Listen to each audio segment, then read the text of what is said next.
সদ্য মা হলেন কারিনা কাপুর। কিন্তু কারিনার স্বামী সাইফ আলী অবশ্য এই প্রথমবার বাবা হলেন না।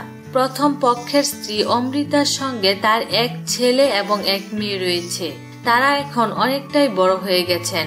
তৈমুরের জন্মের পরে বিভিন্ন মহল থেকে সাইফ ও কারিনা অভিনন্দন বার্তা পেয়েছেন। কিন্তু কারিনার সন্তান জন্মের পর সাইফের প্রথম পক্ষের স্ত্রী অমৃতা কি প্রতিক্রিয়া জানালেন? তৈমুরের জন্মের পরে এখনো পর্যন্ত অমৃতা সিং এর কোনো প্রতিক্রিয়া পাওয়া যায়নি। কিন্তু কারিনা সন্তান সম্ভবা হওয়ার পরেই তার প্রতিক্রিয়া জানার জন্য একটি ওয়েবসাইট পক্ষ থেকে অমৃতা সিংকে ফোন করা হয়েছিল। তখন রীতিমতো চটে গিয়েছিলেন সাইফের প্রথম পক্ষের স্ত্রী। তাকে এমন উল্টোপাল্টা প্রশ্ন করার সাহস কি করে হয়, এই বলে প্রশ্নকর্তার উপর ক্ষোভে ফেটে পড়েন অমৃতা।